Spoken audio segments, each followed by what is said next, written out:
With the second highest death toll of all African conflicts, the Nigerian Civil War, also known as the Biafran War, is perhaps the single most significant event in Nigerian history. This 3-year conflict, which raged on from the 6th of July 1967 till the 15th of January 1970, would claim the lives of over 100,000 soldiers and an estimated 2 million civilians, as the Nigerian government, led by General Yakubu Gowon, fought to prevent the secession of the self-proclaimed Republic of Biafra, which was led by General Chukwuemeka Odumegu Ojukwu. To fully understand the root cause of this brutal conflict, we need to go all the way back to the very beginning. Upon gaining independence from Great Britain in 1960, the newly formed Nigerian Republic was greatly divided, as its 3 largest ethnic groups struggled to live in harmony. Beyond the more obvious distinctions like language, clothing, and marriage customs, Nigeria's 3 main ethnic groups also had fundamental differences in values and worldviews, which had been developed over the many centuries leading up to the colonial era and the formation of the Nigerian state. The Igbos, who represented about 60 to 70% of the population of the southeast, were mostly Christians who in the centuries before the colonial era had lived in relatively egalitarian societies. Although most Igbo towns and villages were headed by monarchs known as Ezes, the political decision-making process within Igbo communities was actually quite democratic, as it involved general assemblies composed of title holders and other respected members of Igbo society. Status was acquired through one's ability to solve societal issues, and respect was given primarily to those who had acquired wealth, as opposed to those who had simply inherited it. The character of Okonkwo in the book Things Fall Apart by renowned Nigerian author Chinua Achebe was in many ways the perfect illustration of the uniquely Igbo vision of the self-made man. The Igbo's particular appreciation for wealth creation through hard work is undoubtedly the main reason why many of Nigeria's champions of industry have been of Igbo ancestry. By contrast, the majority Muslim Hausa Fulani, which represented about 65% of the northern population, had lived for many years in feudal societies in which large working-class populations were ruled by a small theocratic elite composed of emirs and sultans. As their political leaders often doubled as religious leaders, compliance and submission to the will of the political establishment was not simply a civic duty, but a religious one. Very much unlike in Igbo societies, there was nothing particularly odd or shameful about a man aspiring to live a modest life as a farm worker, craftsman, or a nomadic cattle herder. But contrary to commonly held prejudices, the Hausa Fulani were not in any way lazier or inherently less enterprising than their southern counterparts. They simply had a deeper appreciation for religious discipline and had a more socially conservative worldview. However, there is no denying the fact that while the unquestioning submissiveness of northern societies to the theocratic establishment guaranteed internal stability and order, it also meant that the North was a lot less economically vibrant. Northerners were generally less open to new ideas and often completely rejected secular education in favor of Islamic education. Demonstrating the extent of Nigeria's North-South divide, some studies estimated that as at Nigeria's independence in 1960, northern Nigeria had an English literacy rate of just 2%, compared to the Southeast, which had an English literacy rate of 19.2%.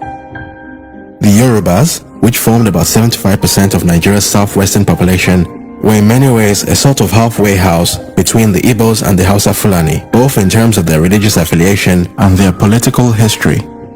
Although also majority Christian, they nevertheless had significant populations of Muslims as well as followers of the ancient Yoruba religions. In simple terms, the traditional Yoruba political structure was basically less autocratic than the Hausa Fulani, but not as democratic as the Igbo. For centuries, Yoruba societies were ruled by kings known as Obas, who governed in close consultation with chiefs, priests, and priestesses.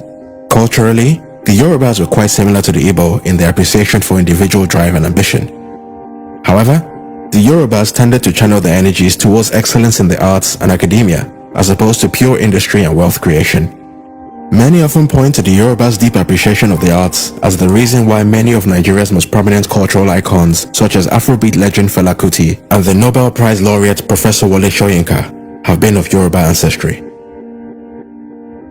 But to say that the differences between Nigeria's 3 main tribes meant that every Igbo, Yoruba, or Hausa Fulani person hated anyone who wasn't from their tribe would be very far from the truth.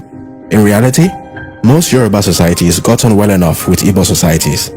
The main culture clash, if you like, was between the Hausa Fulanis of the north and the two major ethnic groups of the south. Prior to the colonial era, ancient Yoruba kingdoms such as the Oyo Empire had for many years suffered under several waves of jihadi attacks by the Islamic Sokoto Caliphate of the north, led by the famous Sultan Uthman Dan Fodio. Now, although the Igbos did not have a similar history of warring with the Hausa Fulani, the British colonial enterprise would create the perfect environment for the sharp differences between these two tribes to be brought to the forefront. In 1914, British High Commissioner Frederick Lugard effectively created the country we know today as Nigeria by bringing the northern and southern regions together in the now infamous Nigerian amalgamation of 1914. Till this very day, the feeling amongst many Yoruba and Igbo historians is that one of the main purposes of this amalgamation was to place the more affluent south under the control of the autocratic north. The theory goes that by joining the more educated and therefore less controllable southern region to the much larger northern region, the British government was better able to implement its policy of indirect rule, as the amalgamation essentially gave dominion over the entire country to the northern elites, who were significantly less rebellious and generally more amenable to British interests. It is also worth noting that from 1914 onwards, the British adopted a practice of placing northerners in key leadership positions within the colonial administration. Despite being generally better educated, southerners were more often than not limited to managerial and executive roles within the colonial apparatus. When the struggle for Nigeria's independence began to take shape, it was mainly Yoruba and Igbo intellectuals such as the political activist Fumi Ransom Kuti and the renowned jurist Jaja Wachukwu that led the fight for Nigeria's sovereignty. According to some historians, many of the northern elites were not at all welcoming to the idea of an independent Nigeria, as they feared that independence would mean losing the privileged positions that they had enjoyed under the colonial structure. The story goes that as a condition for them agreeing to support the push for Nigeria's independence, the northern leadership specifically demanded that the new nation maintain its colonial political structure. And even though it pretty much guaranteed a continuation of the North's dominance, the Igbo and Yoruba leaders, in their desperation to gain independence at all costs, agreed to the North's demands. And so upon its independence on the 1st of October 1960, the Nigerian state was divided into three geopolitical regions, in which a disproportionately large northern region was united with two smaller eastern and western regions. Nigeria's British-style parliamentary government was led by its first and only Prime Minister, Alhaji Abubakar Tafawa Balewa, the northern co-founder of his political party, the Northern People's Congress. Tafawa Balewa's NPC party governed in coalition with the Igbo-aligned National Council of Nigeria and the Cameroons, which was led by Nigeria's Governor-General, Dr. Nnamdi Azikiwe, the man who would later go on to serve as the ceremonial president of the First Nigerian Republic, which was established in 1963. The Yoruba-aligned Action Group Party, which was headed by Chief Obafemi Awolowo, played the opposition role. If unity was the goal, then the Nigerian state had gotten off to a very bad start. Nigeria's parliamentary system was a bit of a farce, as Nigeria's three main parties were not built around ideology, but on ethnic nationalism. With the vast majority of Nigeria's general population still largely unfamiliar with the Western-style democratic system of their new country, pretty much everyone voted based on ethnicity. The Southwesterners voted for the AG, the Southeasterners for the NCNC, and the Northerners for the NPC. And as the Northern region was by far the largest constituency, the NPC was basically guaranteed control over Nigeria, as none of the other two parties could compete with the NPC's large northern voting base. As you can imagine, it was only a matter of time before the shoddy foundations on which the Nigerian state had been built began to show serious signs of strain. The entrepreneurial spirit of the Igbos would see many of them move out of their hometowns in search of all the opportunities their new nation had to offer. From Lagos to Benin, Port Harcourt, and even major northern cities like Kano and Kaduna, Igbos began to build businesses and pioneer new industries in the places they migrated to. But as is often the case with successful immigrants, it wasn't long before many of the locals, especially in the north, began to feel more than a bit uncomfortable with the success of their new neighbors.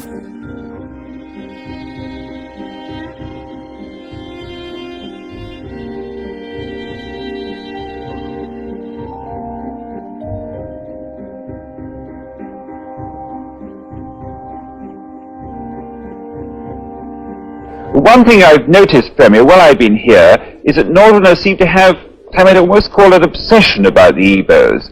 Could you perhaps explain that to me? Well, the Igbos are more or less the type of people whose desire is mainly to dominate everybody. If they go to a village, to a town, they want to monopolize everything in that area. If you put them in a labor camp as a laborer, within a year they will try to emerge as headman of that camp, and so on. Well, in the past, our people were not alive to their responsibilities, because you can see from our northernization policy that in 1952, when I came here, there weren't 10 northerners in our civil service here. Then I tried to have it northernized, and now all important posts are being held by northerners. Is this policy of filling all key posts in the north solely with northerners and not with other Nigerians a temporary or permanent one? In actual fact, what it is a northerner first. If you can't get a northerner, then we take an expatriate like yourself on contract. If we can't, then we can employ another Nigerian, but on contract too.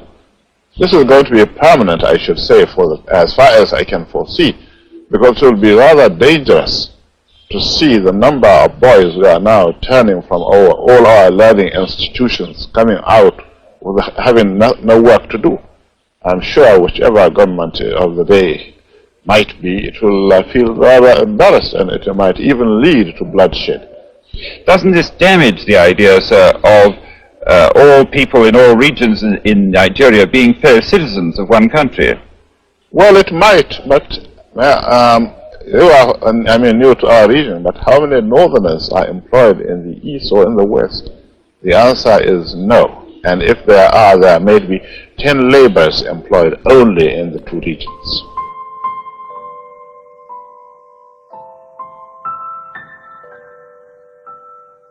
It was against this backdrop of rising anti-Igbo sentiment in the north that the chain of events that ultimately led to the Civil War would begin to unfold. By as early as the year 1966, most Nigerians had already begun to resent the ruling elite for their lavish lifestyles and lack of sensitivity to the concerns of the masses. Rumors about vote rigging, corruption, and backdoor deals between politicians and foreign companies began to spread, and there was a general sense of discontentment in the air. Deciding that enough was enough, Major Chukwuma Kaduna Nzeogo, an Igbo officer in the Nigerian army, instigated a revolutionary coup against the federal government. This coup would see the assassination of the Prime Minister Tafawa Balewa, the Premier of the Northern Region Sir Ahmadu Bello, as well as the Premier of the Western Region Chief Samuel Akintola. But rather suspiciously, the President, Dr. Nnamdi Azikiwe, would manage to escape the bloodbath as he was out of the country on holiday when the coup took place. But despite the execution of many key members of the government, the coup led by Major Nzeogo was ultimately unsuccessful, as it was quashed by a different faction of the Nigerian army led by Major General Johnson Aguiyi Ironsi, who, interestingly enough, was also of Igbo ancestry. After managing to secure the surrender of the coup plotters, Aguiyi Ironsi was declared military head of state. But even though both the instigator and the stopper of the coup were of Igbo descent, various conspiracy theories began to spread in the north, suggesting that the entire thing was all part of an undercover master plan to put General Aguiyi Ironsi in power and transfer control of Nigeria over to the Igbos. Oddly enough, there was actually a fair bit of evidence in support of this theory. 4 out of 5 of the coup plotters were Igbo, and although Aguiyi Ironsi stopped the coup, he did not execute any of the coup plotters. To make matters worse, no significant Igbo leader was killed in the coup. President Nnamdi Azikiwe had avoided all the drama thanks to his suspiciously timed holiday, while Michael Okpara, the Premier of the Eastern Region, had also managed to survive the coup, even though he did end up losing his job to Colonel Chukwuemeka Ojukwu, the man who would later go on to lead Biafra's attempt to break away from Nigeria. These anti-Igbo conspiracy theories would eventually grow from mere rumor and conjecture to an article of faith in the minds of many Northerners. And on the 29th of July 1966, a group of Northern Army officers instigated a counter-coup against the Ironsi administration. Unlike the previous one, this coup was successful. Major General Aguiyi Ironsi was assassinated, and Lieutenant Colonel Yakubu Gowon, a northerner, was installed as Nigeria's new military head of state.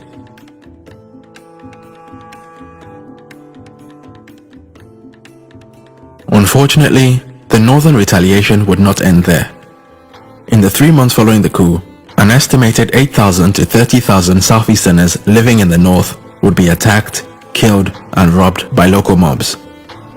Fearing for their lives, over 1 million Southeasterners fled back to their homelands, leaving behind businesses, homes, churches, and in some unfortunate cases, children that had been the fruit of inter-ethnic marriages. With the deluge of refugees flooding back into the eastern region with shocking stories of betrayal and trauma, the Nigerian project was on the brink of collapse.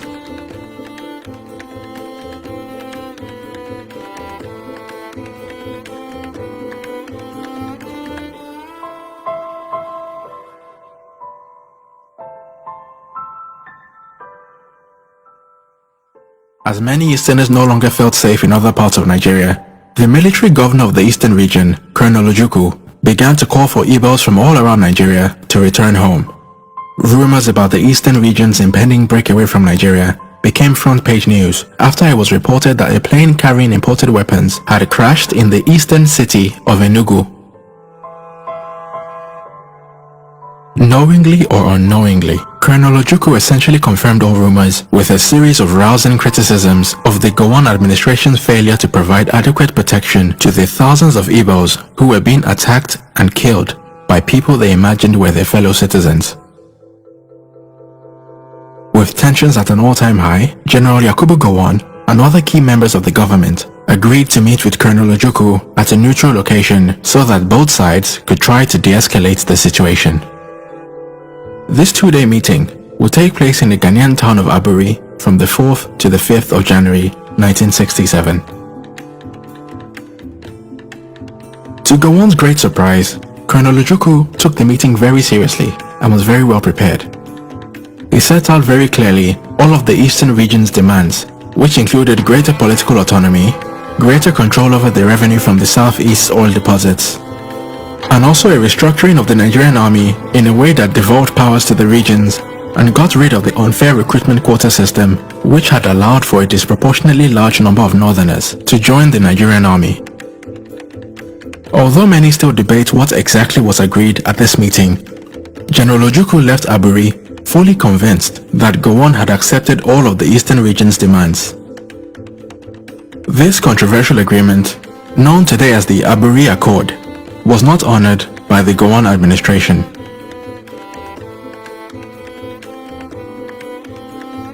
Upon returning to Nigeria, General Yakubu Gowon decided instead to break Nigeria's regions into smaller states and turn Nigeria into an American-style federation composed of 12 states. Except unlike in the American system, each state had very little autonomy and very little control over its own resources. For many in the southeast, this was the last straw. With the Gowon administration having put its cards on the table, Colonel Ojukwu's mind was made up. He proceeded to consult with the various chiefs and traditional rulers of the eastern region, and on the 30th of May 1967, Ojukwu officially announced the secession of the eastern region and the establishment of the state of Biafra.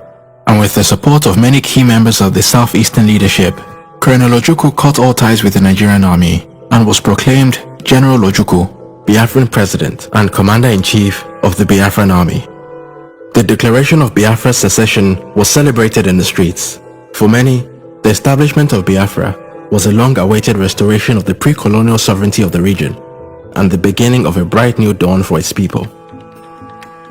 But unfortunately, the celebrations would be short-lived, as the Nigerian government's response was to declare war on Biafra. And although the Biafran army had no air force, no navy, and a chronic shortage of weapons and manpower, General Ojukwu was surprisingly optimistic about his new nation's ability to withstand the Nigerian army.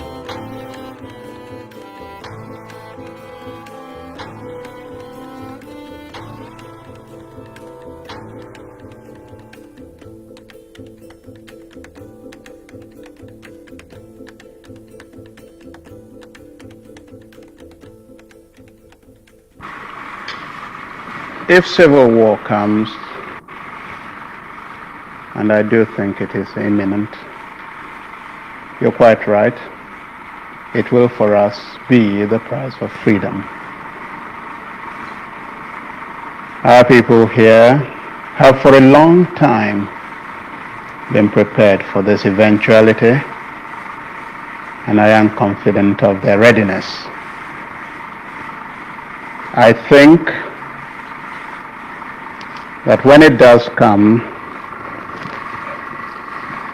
that the people on the other side would be surprised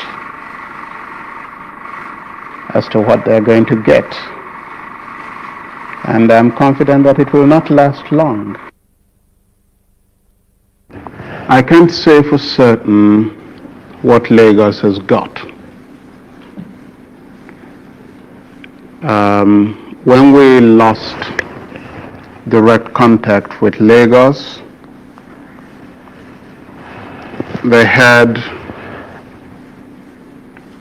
some 4 battalions, ill-equipped, and I know that they have been purchasing a lot of arms since, and I know that they have negotiated and received a few armored vehicles. Prior to that, they had some scout cars. I know they have tried to get planes. I am not sure they have got them there. But on our side, we too have not been sitting quietly. There has been quite a lot of build-up. And I think what I have here is sufficient to maintain the integrity of Biafra and more.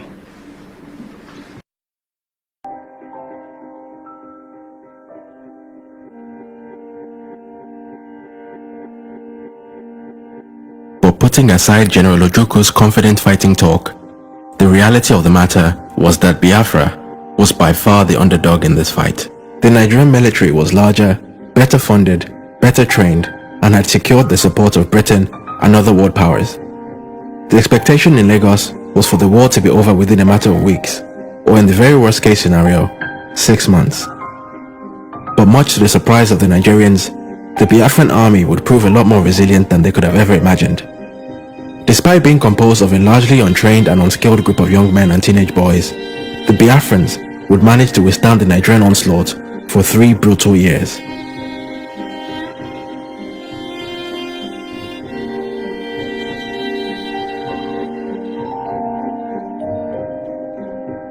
The early campaigns of the Nigerian forces were quite successful, as they quickly managed to reclaim significant Biafran cities and monuments.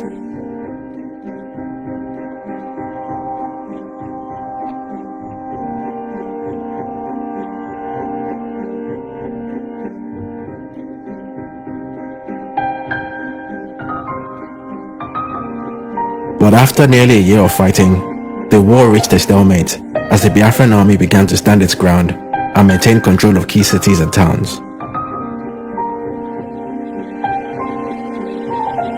Within the nation itself, the civilian population tried to carry on living life as normally as they could.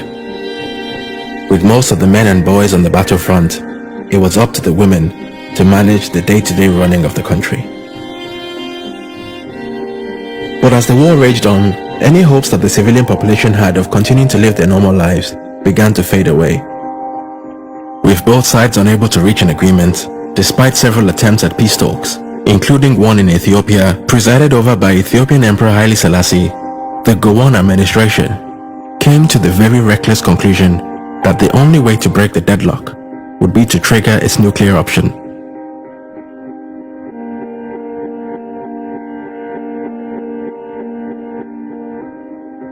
The Gowon-led forces mobilized to impose an economic blockade on Biafra, which blocked the flow of all food and ammunition supplies by land, air, and sea. This move would turn out to be perhaps the single most destructive political decision in West African history, as it would ultimately lead to the death by malnourishment of an estimated 2 million civilians most of whom were children suffering from the protein deficiency disease known as kwashiorkor. You see, prior to the war, dietary protein in the Biafran diet primarily consisted of locally sourced seafood, as well as dried stockfish, which was imported from Norway. Other sources of protein such as chicken, pork and beef were generally only enjoyed on special occasions, as they were often too expensive for the wider population. But as the blockade prevented the importation of Norwegian stockfish, and also restricted local fishermen's access to the seas, the region's protein supplies were quickly depleted, and the national diet was reduced to almost 100% starch. As the war took place around the golden era of TV media, the images of millions of malnourished Biafran children, projected on TV sets worldwide, would be one of the global community's earliest introductions to the now infamous trope of the starving African child.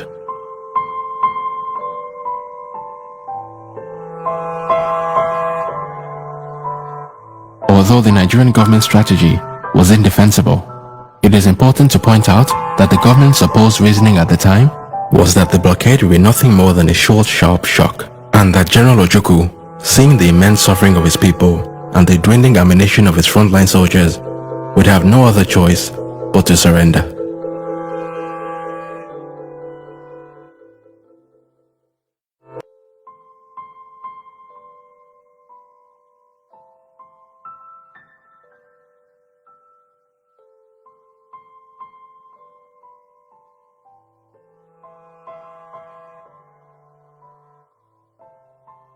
However, what the Nigerians had failed to realize was that the Biafran state had secured the support of a foreign benefactor of its own. Although the only countries to publicly recognize the state of Biafra were Tanzania, Gabon, the Ivory Coast, Zambia, and Haiti, Charles de Gaulle's France had taken a secret interest in Biafra as it saw it as the perfect addition to its sphere of influence in West Africa. According to French President Charles de Gaulle, Biafra was a just and noble cause, and so working closely with the French-aligned governments of the Ivory Coast under President Félix Houphouët-Boigny and the Gabonese Republic, led by President Omar Bongo, the French government helped to prolong the war by providing Biafra with weapons, mercenary fighters, and as much food as could be smuggled past the Nigerian blockade. France also publicized Biafra's cause on the international stage, describing the situation as nothing short of a genocide. The eventual discovery of France's involvement in the war would lead to protests on the streets of Lagos, with many accusing the French government of being the real reason why the war had continued, despite the fact that the Biafran forces had very little chance of overcoming the Nigerian military.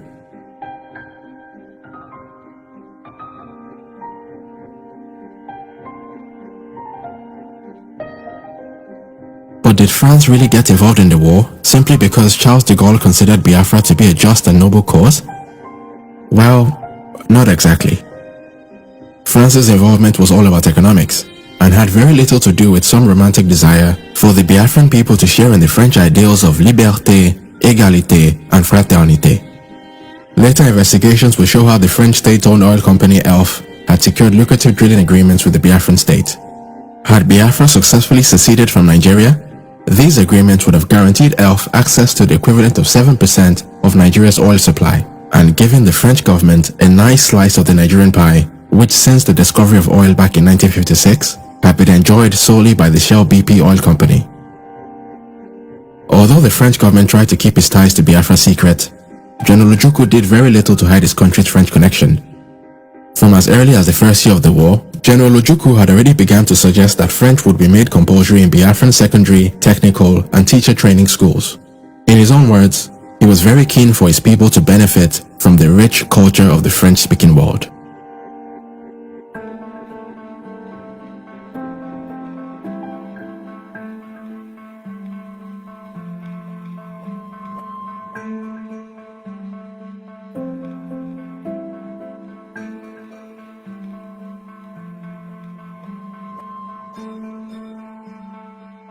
As the death toll began to rise exponentially, the whole world was becoming more aware of the level of carnage and immense suffering of the Biafran people. The Nigerian diaspora was galvanized, and protests and counter-protests began to take place on the streets of London and New York. Some Nigerians blamed General Ojukwu for the deaths of his own people, arguing that by continuing in a war that he knew fully well he could not win, he was putting his personal ambition ahead of the lives of millions of people. But for many in the Biafran diaspora, the economic blockade was nothing short of a vicious genocide aimed at exterminating the Igbo people once and for all.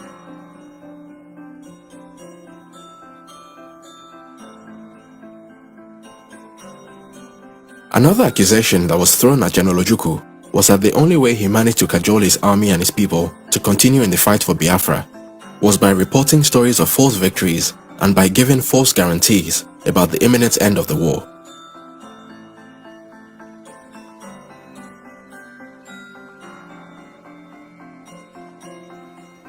On the Nigerian side, the government continued to double down on its position. Despite reports of horrific levels of death and suffering, the Gowon-led government refused to blink first and continued to accuse General Ojukwu of killing his own people by lying to them about their chances of winning the war. I do not wish to say anything on this occasion that might be regarded as prejudicial to the peace talks now going on in Kampala, Uganda. But in the words of Mr. Asika, the rebel leaders ought to know when enough is enough. They should call a halt to the shameless deception of innocent Igbos with reports of fictitious victories on the battlefronts. They should appreciate that the so-called diplomatic recognition by dubious characters cannot, in the least, alter the course of Nigerian history. It is sheer wickedness for Ojukwu and his clique to continue to goad innocent citizens to support rebellion and lay down their lives for a cause that is not just. The rebel leaders know in their hearts of hearts that all their false propaganda about genocide and massacre derives from personal ambition and the haunting fear of their own future and safety. Consequently, they do not know when to stop. I call on those who claim to love Nigeria and the Igbos to face realities and advise the people of the East Central State to lay down their arms and return to the fold. It is not enough for organizations and individuals to ask the federal government to cease hostilities while ignoring the evil intentions of the rebels. I honestly believe it is in the true interest of the Igbos that they return to the fatherland.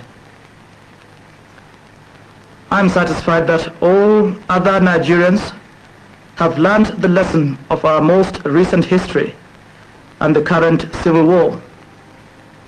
And I pray to God that there will never be a repetition. You see, contrary to popular belief, the Biafran government was much more than just a rebel military force. General Ojukwu also assembled a group of elite writers and artists who were tasked with cultivating nationalist spirit at home and also spreading Biafra's message on the world stage. Political cartoons were put up all around the country, pushing simplistic interpretations of the causes of the war and demonizing not just the Nigerian military, but the Nigerian populace at large. On the international stage, notable members of the Biafran apparatus such as Chinua Achebe and Gabriel Okara publicized the plight of the Biafran people. They regularly denounced the actions of the Nigerian government and spoke about the atrocities they had witnessed in the country. The Biafran story became front-page news, and more members of the international community began to call on their own governments to take action. On the 29th of May 1969, Bruce Mayrock, an American student at Columbia University, set himself on fire at the United Nations headquarters in New York in protest of what he believed was a genocide against the nation and people of Biafra. He was pronounced dead the very next day.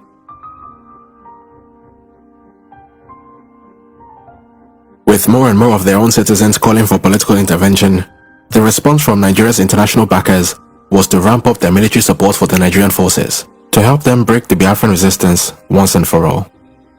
With their increased firepower, the Nigerian Federal Forces launched another major attack on the Biafran defense in the last week of December 1969.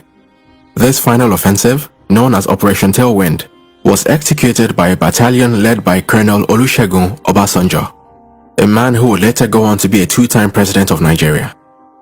Operation Tailwind would ultimately break the deadlock.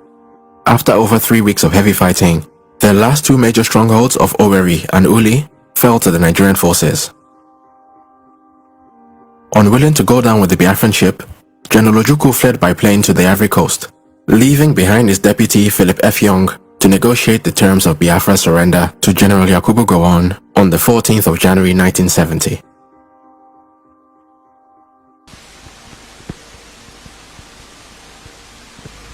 The so-called rising sun of Biafra is set forever. It will be a great disservice for anyone to continue to use the word Biafra to refer to any part of the East Central state of Nigeria. The tragic chapter of violence is just ended.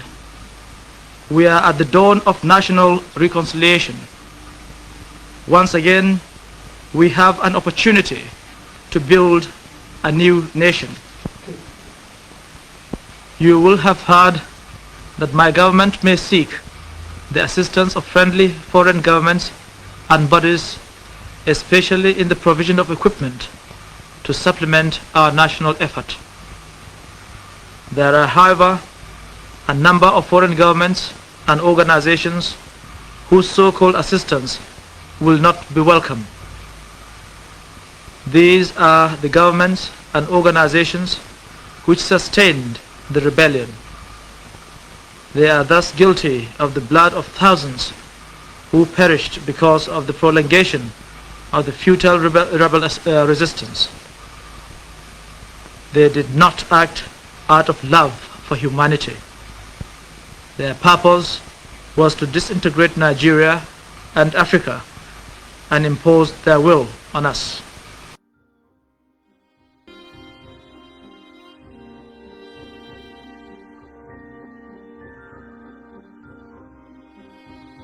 To say that the Nigerian government did not do enough to bring healing and reconciliation in the years following the war would be a gross understatement. Even the federal troops that were deployed to assist in the resettlement of the survivors of the war would be accused of taking advantage of the people that were there to help. I have complaints about the behaviour of your troops. Many women say they've been molested and raped. Men say their property has been taken away from them, looted. Do you know anything about this? I don't think that is true. To say general looting and raping and the rest of it, that couldn't be true. You know, in every war, there's always one or two odd soldiers who will behave in the out of the general pattern. And well, I won't deny that there will be cases of this. And you do realize that it's not very easy for officers to be there all the time to check this type of thing. But everything has been done to keep the soldiers out of the villages, out of the roads, out of the towns. But here in the centre of this town, Colonel, I've personally seen soldiers taking household gear away from people's homes, loading it onto trucks and driving away. A sergeant major stopped one truck and made them take some stuff off. That sometimes we carry refugees with their belongings from the towns to the villages. Yeah. This could be. But this was just property being taken out of a house, furniture, a bedstead, among other things. Well, that might be one of the cases, the few odd cases I've talked about. But there are always people around who will check this type of thing, you know.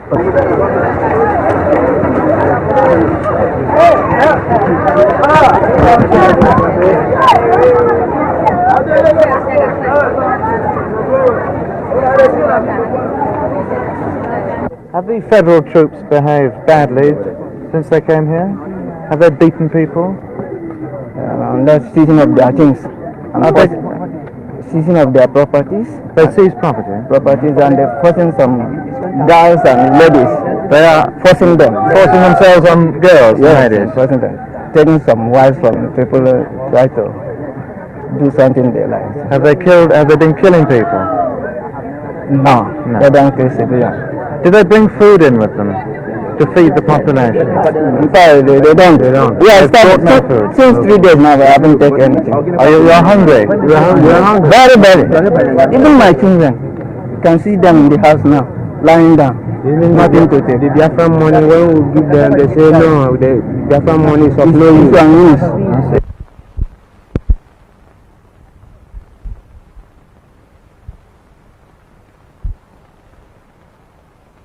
Do you know anything about raping or looting? No, I know nothing about that. What about food supplies? Is it true that the relief supplies are not coming in? Well, we have to make a distinction between the rural areas and the towns. It is coming into the towns because it's easier to arrange for transport. But obviously, it's more difficult to get to penetrate into the rural area. Have you seen any relief supplies here? Where's the feeding station? No, this is my first visit to Aburi. I'm living about 8 or 9 miles away. People who say that there isn't such a centre. Well, I just come from the police barracks, and they are distributing food every day down in the police barracks to the people. Through the police, not the Nigerian Red Cross. Through the police. The war had left millions of Igbos homeless, bereaved, and unemployed.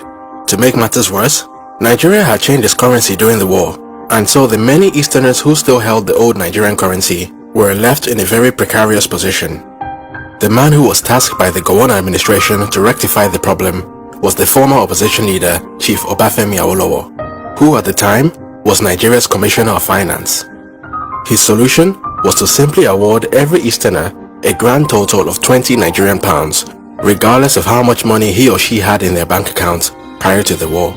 For obvious reasons, this policy was seen as a deliberate attempt to cripple the economic recovery of the Igbo middle and upper classes. It was also at this time that the Gowon administration passed the controversial indigenization decree, which basically forced all foreign-owned companies operating in Nigeria to sell a proportion of their shares to Nigerian citizens. With many Igbos left with just 20 Nigerian pounds to their name, the main beneficiaries of the indigenization policy were the wealthy Yoruba and Hausa Fulani elites. Even till today, the wealth of a few of Nigeria's most prominent Hausa, Fulani and Yoruba families can be traced all the way back to shares that were acquired under Gowon's indigenization policy. A whole 50 years have now passed since the end of the Civil War, but the ghost of Biafra continues to haunt the Nigerian state. Just 1 year after the death of General Ojukwu in 2011, a group known as the Indigenous People of Biafra, or IPOB for short, became the latest among several post-war Biafran secessionist movements that have tried to lead a second Biafran breakaway. The response from the Nigerian government has again been very heavy-handed, showing how little has been learned from the mistakes of the war. The IPOB leader, Nnamdi Kanu, has been arrested and harassed numerous times by the Nigerian state, which has only helped to energize his base and build his cult-like following. The Biafran question now occupies a menacing position in Nigeria's political terrain, and with each passing day, it is becoming very clear that the Nigerian government can no longer continue to sweep the matter under the carpet. The IPOB are not the only independence movement threatening to break the Nigerian Union. The oil-rich Niger Delta region, which despite being the source of Nigeria's wealth, remains one of the most underdeveloped regions in the country, has for many years been riddled with militant separatist groups such as the Niger Delta Avengers and the Niger Delta Greenland Justice Mandate. Similarly, for many years, a number of groups in the Yoruba heartlands have been calling for the creation of a separate Yoruba state that would be known as the Oduduwa Republic. The one thing that unites all of these groups is the strong belief that nothing has really changed since colonial times. In other words, the only group that still has a vested interest in the continuity of the Nigerian Union are the northern elites. And in all honesty, it doesn't take a rocket scientist to understand why this view is so prevalent. There is no doubt that a breakup of Nigeria would most likely lead to economic ruin for a lot of rich and powerful northerners who could potentially find themselves left behind in a landlocked country with no access to the sea, no oil revenue, and a large undereducated population, of which an estimated 50% of women have no formal education.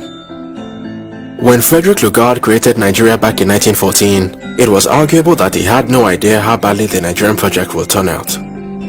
But what has become very clear over a century later is that Nigeria in its current state just does not work. For a country as large and as diverse as Nigeria, the concentration of power in the Nigerian federal government is a recipe for disaster. With large sections of its population continuing to express feelings of marginalization and disconnection from the federal government, many have been putting forward the very sensible case for a restructuring of the country in a way that devolves power from the federal government to the various regions. This would mean giving each region power over their own resources and a greater ability to decide their own destinies. But while the idea of devolving powers from the federal government may be good for Nigeria as a whole, it would obviously mean a loss of power for those who benefit under the current system. For obvious reasons, these vested interests are the biggest stumbling blocks preventing any sensible conversation about the state of the nation.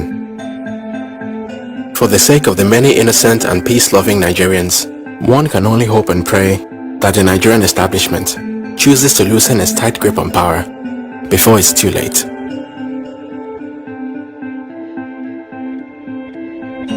Once again, it's KB Taiwo for New Africa. If you've enjoyed this video and would like to see more content like this, then please like and share this video, and also consider supporting us on Patreon at www